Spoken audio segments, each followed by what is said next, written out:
Doctor Anshuman, क्या आपको लगता है कि वैक्सीन की कमी के चलते सरकार ने अपना गोल पोस्ट बदला है?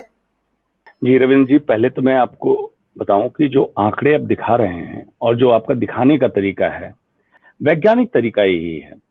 आमतौर पे आप देखते होंगे नंबर्स फिगर में दिखाए जाते थे, जबकि एपिडेमियोलॉजी में, महामारी में प्रतिशत की बात होती है। मतलब कि हिंदुस्तान के कितने प्रतिशत आबादी को डोज लग गई, हमें इससे मतलब है, ना कि मतलब है कितने लाख को लगी। ताकि हर्ड इम्यूनिटी अचीव करने में हमें परसेंटेज ही काम करेगा, नंबर ऑफ पेशेंट काम या नंबर ऑफ पॉपुलेशन काम नहीं करेगा। जो आपका सवाल है कि क्या वैक्सीन की कमी के कारण इसको बढ़ाया गया, ये तो सरकार को ही पता होगा कि बढ़ाने के पीछे वजह क्या है। कोविशील्ड, क्योंकि ऑक्सफोर्ड यूनिवर्सिटी के कोलैबोरेशन से ये टेक्निक आई थी, इंडिया में मैन्युफैक्चरिंग हुई थी। उन्होंने जब पहले उन्होंने भी रखा जो हिंदुस्तान में था कि 4 हफ्ते गैप के बाद दूसरी डोज लगनी है, जिसको बूस्टर डोज कहते हैं।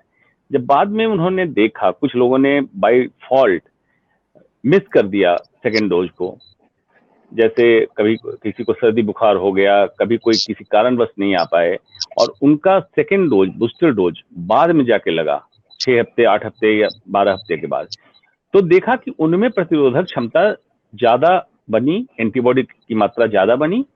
तो तुरंत उन्होंने पेपर पब्लिश किया और इसको रिसर्च पब्लिश करके अप्रूवल के लिए भेजा कि जो 4 वीक्स का टाइम है उसको हम बढ़ा देते हैं, तो बूस्टर डोज की इफेक्टिवनेस बढ़ जाती है। इसको हम कहते हैं साइंस, लॉजिक, ट्रांसपेरेंसी, तीनों चीजें इसमें आई। मतलब वैक्सीन यूके के पास पर्याप्त मात्रा में है, लेकिन देख रहा है कि फायदा लंबे अंतराल के बाद ज्यादा मिल रहा है, तो इसको कर दिया। ये बात बहुत पुरानी हो गई। हम भी उसी वैक्सीन को फॉलो कर रहे थे, उसी प्रोटोकॉल को फॉलो कर रहे थे। अगर यही काम उस समय जब रिसर्च पब्लिश हुआ था इंडिया में मॉडिफाई कर दिया जाता, तो upfront as a medical expert या कॉमन पब्लिक यही मानती है कि ये मेडिकल साइंस एक इवॉल्विंग प्रोसेस है, और उस इवोल्यूशन में पाया गया कि अगर अंतराल बढ़ाते हैं तो फायदा ज्यादा बढ़ता है, तो पब्लिक इसको वार्मथ के साथ वेलकम करती। लेकिन पहले आपने पूरा छिछा लेदर जब करा दिया, 60+ health care worker first, 60+, then 45+ with comorbidity, तब 45+, तब 18 का जब ओपन हुआ, और उस दिन से वैक्सीन की क्राइसिस जग जाहिर हो गई। जब जग जाहिर हो गई, जब बवाल इस पे चलने लगा वैक्सीन नहीं है, तो उस समय अगर ये बात कहेंगे, वैज्ञानिक तथ्य की भी बात कहेंगे, तो पब्लिक आपको सुनने को तैयार नहीं होगी। कारण ये है कि पब्लिक को लगता है कि हर बात तो झूठ ही बोलते हैं, तो इसमें भी झूठ है, इसमें कुछ वैज्ञानिक तथ्य नहीं है, एक दो डॉक्टर को लाके बुलवा दे रहे हैं और हमें मान लेना चाहिए कि वैक्सीन डोज ये है। ये विश्वास की कमी के कारण है। जबकि ये सच्चाई है कि यूनिवर्सिटी, ऑक्सफोर्ड यूनिवर्सिटी में, यूनाइटेड किंगडम में जब ट्रायल हुआ, ट्रायल में देखा गया इफेक्टिवनेस ज्यादा है, तो उन्होंने चेंज किया था। हमें भी चेंज कर लेना चाहिए था। और मेडिकल साइंस की सबसे अच्छी बात क्या है कि अपने प्रीवियस डिसीजन को भी चैलेंज करके अगर उसमें बदलाव से जनहित को फायदा होता है तो कभी पीछे नहीं हटता। मेडिकल साइंस एक्सेप्ट करता है उस बात को और आगे बढ़ता है। लेकिन हमारे देश में उसकी कमी रही।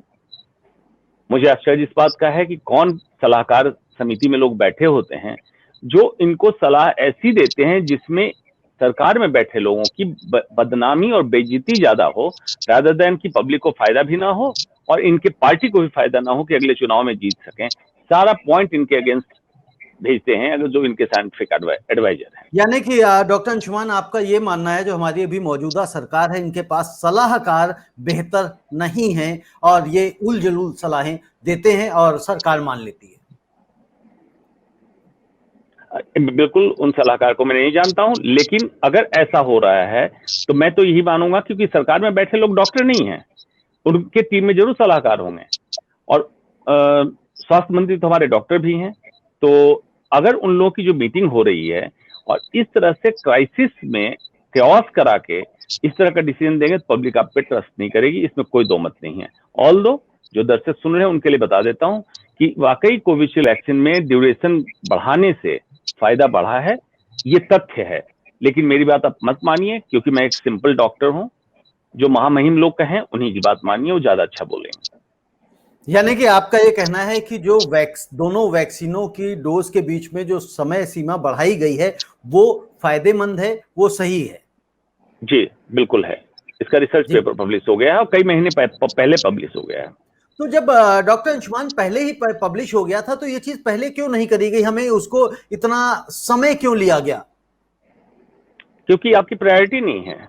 आपकी प्रायोरिटी अगर ये हो जाए, हेल्थ प्रायोरिटी, ट्रांसपेरेंसी हो सिस्टम में कि कोई भी चीज समय पे अगर आगा करें, तो आज तो हम जिस स्थिति में बैठे हैं कोरोना महामारी के, ये भी नहीं होती।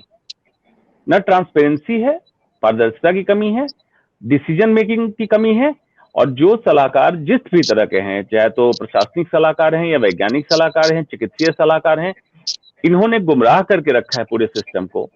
मैं ये मानने को तैयार नहीं हूं कि सरकार में बैठे लोग पूरी तरह से नकार देंगे कि काम मैं नहीं करना चाहता हूं, ऐसा नहीं होता है। ये वही बोलते हैं इनके सलाहकार जो सरकार में बैठे लोगों को अच्छा लगे सुनने में, लेकिन उससे काम नहीं चलेगा। काम उससे चलेगा कि देश में जन कल्याण के लिए जो होना चाहिए आप करिए, आपको एडवर्टीजमेंट की जरूरत नहीं होगी, चुनाव फिर भी आप जीतिएगा।